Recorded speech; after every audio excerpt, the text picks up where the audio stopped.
and welcome to Better Business Bureau's Smart Consumer, a program devoted to consumer and business issues. We also bring in experts to discuss the marketplace, scams, and tips to protect ourselves.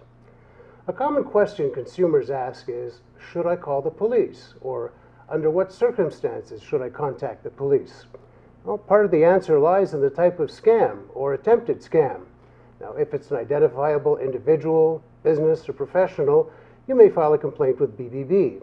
However, there are areas that are out of our purview and others which threaten individuals and neighborhoods. So when should we get the police involved? Well, joining us in the studio now is Fairfield's Police Chief Gary McNamara. Chief McNamara, welcome to the show. Howard, thank you so much for having me. Why don't we start at the top? Can you tell us a little bit about your history? So I have been a member of the Fairfield Police Department for coming up on 30 years. Started out in 1988 as a patrol officer and then gradually worked my way up through the organization, detective, supervisor of detectives, up the ranks through lieutenant, captain, and then deputy chief, and 7 years ago, chief. So kind of have held a lot of different positions within the organization. I was a hostage negotiator for a period of time. Graduated from the University of New Haven with a bachelor's and a master's degree. So been around the block a little bit in law enforcement. Yeah, it's usually not, people, when they think of law enforcement, they think of crime. But there's a more discrete sort of crime that we're going to talk about today, and that's involving consumers. And the interaction between police helping the community, helping consumers, goes way back to the first police force, doesn't it? Yeah, I think if you look back on the history of how policing started, we've got our base of policing from London. Really, the London back in the 1800s or early 1900s really started that police model that we really see today.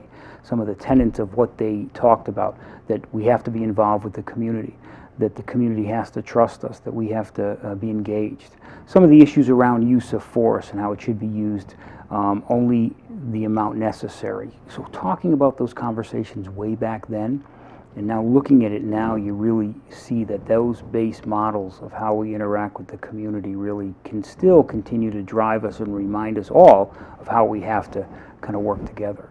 And even before that, it was even before the Wild Wild West, before there was a structured police department format, if you will, you still had communities and you still had people who had to keep law and order, if you will, keep things in order, protect people, essentially. Yeah, I mean, unfortunately, that is the case. We always, in a society, need people who are going to protect others, and that is really what we saw. I think it probably all started with neighbor on neighbor, where neighbors would get together and help each other and begin to protect each other, and you saw that gradually work its way into a more formal structure where people were assigned specific responsibilities of doing that. And it's transformed over years, but now we have that model that we look towards today as being, that assigned group there to protect us, keeping in mind that really it's everybody's business to protect everybody else. We're only a small portion of our communities that are designed to help protect each other.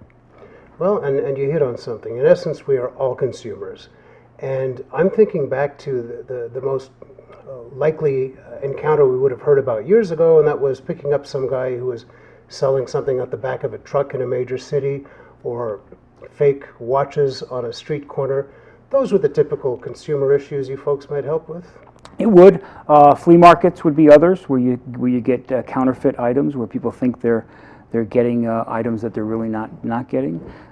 Not genuine items that they're buying. So yeah, there is a component of law enforcement that works to make sure that a consumer is getting what they're actually intending to get, that they're paying the fair price for it, and that it's not a mark off or a counterfeit, and they're actually going to get what they intend to in a safe way too. What we've seen now with internet, and it all evolves with consumers, is that there are times when those internet transactions become face-to-face transactions, and at times people don't have anything to sell. They're really just setting people up to be robbed or to take the items inappropriately. So it kind of getting the consumer to make sure that they're safely getting what they intend to get and paying that fair price for it is really one of the roles we do play.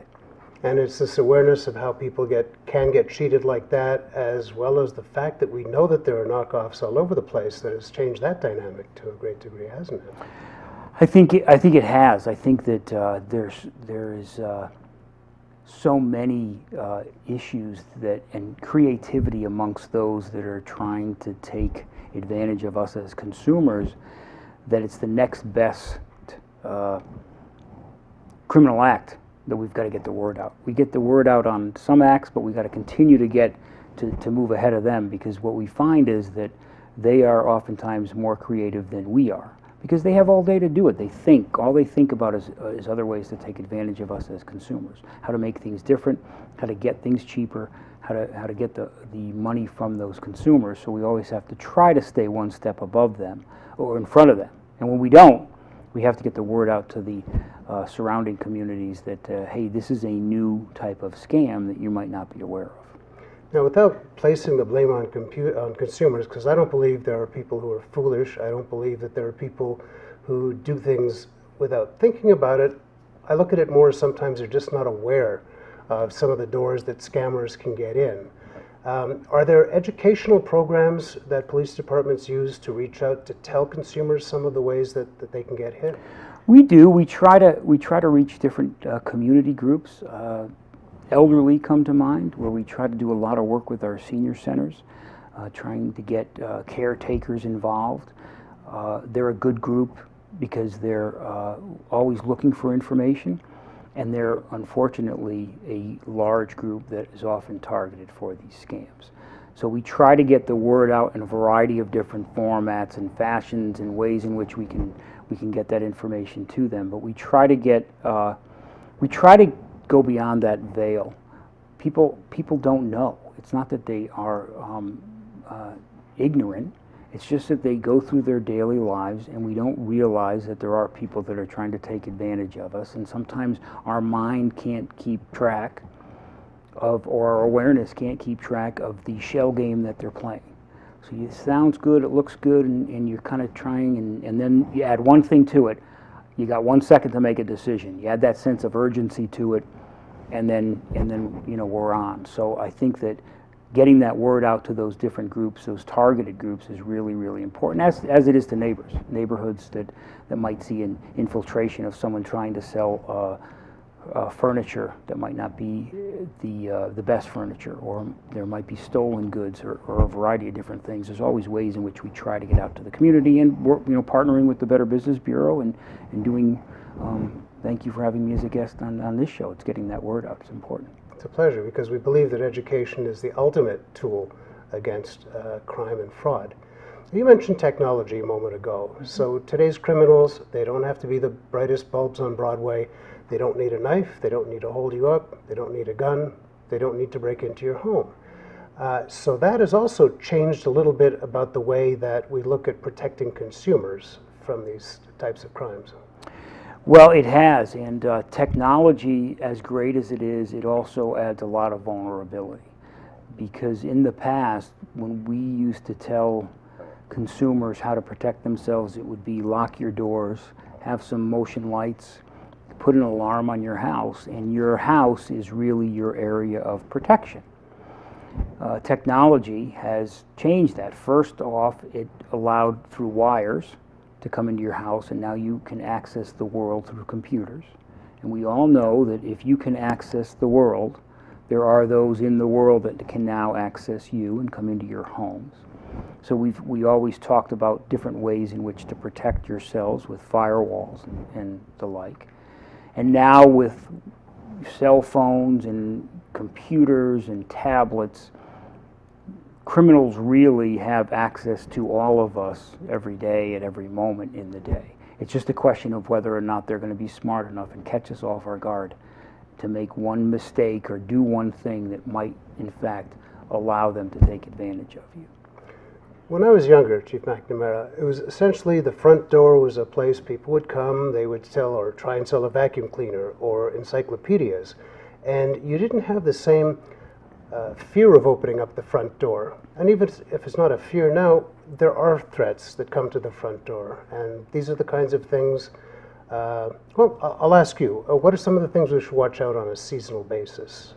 Well, I think seasonal is all the things that we would all think of. While we all prepare for the fall of raking leaves, or getting ready for winter, or springtime when you're getting ready to clean out all your yard, that would be a time where you're going to start to see people coming up looking to pave your driveway. As you get towards the fall, now we're all thinking about the heating months. Well, that's the time, if I'm a scammer, I'm going to go to people's houses and I'm going to talk about their chimney. And I'm going to say, I'll give you a free inspection on your chimney. Now, who wouldn't take something for free? Because the question will be, when is the last time you had your chimney inspected? And if you're not in tune with that, you might say, I don't know. Well, you have to get it done. Free. Let me just pop in. And then once I'm in the door as a scammer, all I have to do is scare you and say, listen, I don't want to scare you, but if you can't stay here tonight unless we fix this, there might be some smoke or gas or something coming into the house. I wouldn't stay here if I were you. I tell you what, you're a nice person. For $1,000, I'll fix it for you. And that may, in fact, all be a scam. So, yeah, they are seasonal. They work towards the seasonal activity that we all work towards. Now, this is where police often come in, and that is when someone is going door to door in a neighborhood. What are the types of things? You mentioned pavers, for example. What are the other types of door-to-door scams, for example, would consumers call the police about? So a lot of times we have distraction burglaries, so that somebody will knock on the door, and while you answer the door and they keep you engaged, either selling magazines, trying to get you to sign a survey, they're actually distracting you while someone else is going around the other part of the house and getting into the house and stealing some of your personal items. So that could be one of the ways in which they do it. Other scams that people have is they pose as other people. Great way to get access to someone's house is posing as a electrical contractor, or a gas contractor, or a water contractor. And all I have to say is that, listen, I'm sorry, but we have a real problem in this neighborhood, and I have to get into your house to check up this, that, or the other thing. Just let me in your basement for a second, I can go check that. And then once inside the house, if you're distracted, they can do other things, or they can get information from you that they can take advantage of that. We don't necessarily see physical crimes occurring in that fashion, although they have at times. It's more gaining access to do something else, to taking something from you, taking some information from you. So you have the credibility issue at the front door. They're pretending that they are someone who they're not. Then you have a call to action that preys upon our fears, Sure. which is also a great motivator. But you mentioned the involvement of a second person. Even one person, and we caution people, if someone comes to your door, it may not necessarily be to sell you something. It might simply be to find out if somebody's home or not, or to case your house. Sure. Yeah, we've seen that too. We've seen individuals that approach a door and want to commit a burglary, meaning that they want to break into your house. One of the ways in which they will do that will be to knock on the door, ring the doorbell to see whether or not you're home. And if you answer the door, or if the dogs bark and you're not interested in going in, then they can just back off. If you confront them, they can kind of make up some story and they can move on. The problem with that is, oftentimes people don't call us for that. So then the person may go to a neighbor's house and move on. So it's important that if something happens in and around your residence that is just not normal, and somebody comes to the door and really doesn't have a good answer for it, yeah, if they're looking for your son or your daughter and their friends, that's a different story. But if it doesn't make sense, it's probably not. And it's not what they say it is. So it's a simple call to the local police department to say, and put it in perspective. Hey, I don't know if it's something, but I had an individual come to my door unannounced, knocked on the door, and it didn't feel right to me. Could you just have a patrol car swing by the area? Sometimes that's all it takes to kind of get that word out that this neighborhood is protected. It's a hard target. You're not going to come here and commit a crime, and hopefully they won't come back. So it's better to call the police by erring on the side of excessive caution that something wrong is going on. Yeah, I think it is. I think it might not be a 911 emergency call, keeping in mind that when you dial 911, that rings differently because that's a priority. So it might not be a 911 call unless it's a crime of violence or a crime that someone's really in trouble and you need to get somebody there really, really quick. But sometimes the basic number that you can call in your local police department to say, again, just that. As a matter of fact, I had this issue happen here. Is it possible to talk to a police officer or at least send a car through the area? Should consumers engage someone who comes to the front door to find out, to use an expression, what they got under their fingernails? In other words, why are you here? Or if you get a bad feeling, should you just close the door? You know, one of my first calls as a patrol officer was for harassing phone call complaint. And I remember the woman, she was elderly, and she told me that she answered the phone and the individual began talking inappropriately to her. And as a good police officer, you take out your pad and you're writing what the individual said. And she kept going. And then he said this, and then he said this, and finally I stopped her and said, I'm going to give you a power. I shouldn't do it, but I'm going to give you a power. I'm going to give you the power to hang up. And you don't have to talk to people. And hopefully she took that advice, but that's really the same thing. You don't have to engage these people. Sometimes we engage or feel we have to engage. You don't need to be a detective for us, an investigator for us, because you don't know their true motives. If there's someone at the door, you answer the door and it makes you feel uncomfortable, say no thank you and close the door. If they remain there, call us, and that could be a 911 call where there's somebody still on my porch, still banging on the door. I'd call 911 in those cases. If they walk away, I just want to make you aware of this, officers, that this happened. But there's no reason to engage people politely on your doorstep. You don't want to be rude, but at the same time, you don't want to be the victim of a crime. We're from a generation where you did not hang up the phone on someone. True. You did not close the door in their face. Right. And I think that might be to some degree part of why people are reluctant to do that. I think so, and I don't want to give the impression that I'm trying to make us a not more engaged or a less engaged community. It's not my intent. My intent is, though, we know that there are people that come to your door unannounced for nefarious reasons. And then in those cases, you don't want to continue to engage them. So if they're selling newspapers, it's simply no thank you, I don't want a newspaper. No thank you, I don't need perfume. I don't need a good deal on furniture, a good deal on frozen beef. No thank you, and then close the door. And then that way you secure yourself. You can assess, break free from that interaction. The more you talk to somebody that is trying to get you involved in a scam, the more likely you will fall for the scam. Time is their friend, it's not yours.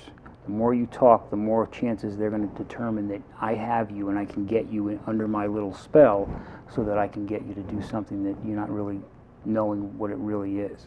So to some degree, we can make a parallel with an illegal telemarketing call. And that would be, they want the low-hanging fruit. If you answer that phone, if you press 1 or 2 to show either you want to speak to a customer service agent or be taken off their list, you're simply reinforcing that, number 1, your phone number is a good one, but number 2, you're willing to follow a call to action. So that would be, I suppose, one of the reasons you don't want to get involved. Some folks will argue with them, other folks will curse at them, but that's not going to help anything, will it? I don't think it will. I think we've come to a point with communication that there are no calls that are unexpected anymore. I would imagine that people's home phone rings just for some of those calls that are just nonsense calls, because people have access to each other in so many other ways. Where it used to be that phone was the way to the world of communications, and now there's so many other ways to utilize communication that caller ID will let you know. There's no reason to answer the phone. If you don't know the number, don't pick it up. Let voicemail get it, and you can check and call back and say I was busy and I called back. There is no law that says you have to answer your phone, and then there's no law that says you have to stay on your phone. And so if you don't recognize the number, if you didn't ask for anything, then you're not expecting a phone call, then don't answer it, and then they'll call back, or you can call them back. That access, as consumers, criminals want access to us. Where it used to be access in the shopping mall or access in the street, now they have access, and they're trying to get access through the internet and other ways. And sometimes it's hard to realize that you're safe in your home and a criminal is in reality sitting next to you on that couch via the internet. Sometimes it's hard. We've got a few minutes left, and I have one or two questions. One of them is, the first question, that is, when do we call the police when someone's at our front door? Or what kind of scams are you folks able to help with? Well, I think if there's somebody at your front door and they make you uncomfortable, I think it would be worthy to call the police. I'm not, like, again, that 911 call versus the regular number, that has to be a decision that's made at that particular moment. But I think you should always err on the side of caution and call the police if there's somebody at your door that made you feel uncomfortable. Then you take the debate away.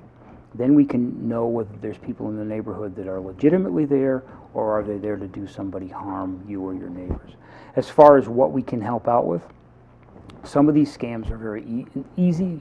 It's a relative term. Some of them we are very successful in trying to prevent. The contact scams are a lot easier to handle.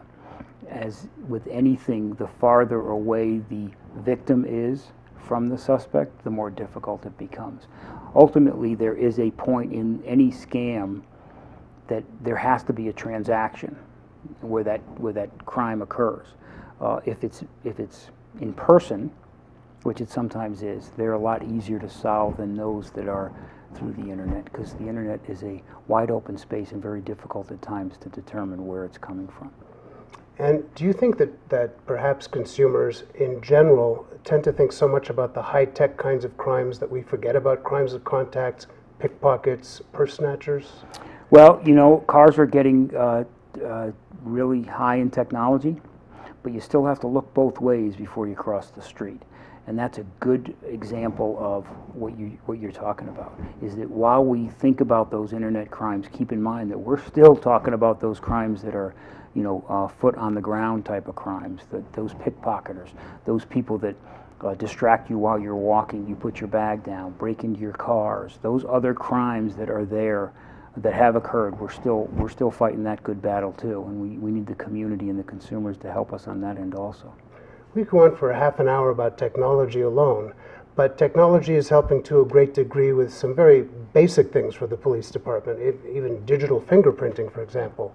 But it's the ability to get information and compare to national databases that helps you folks a great deal.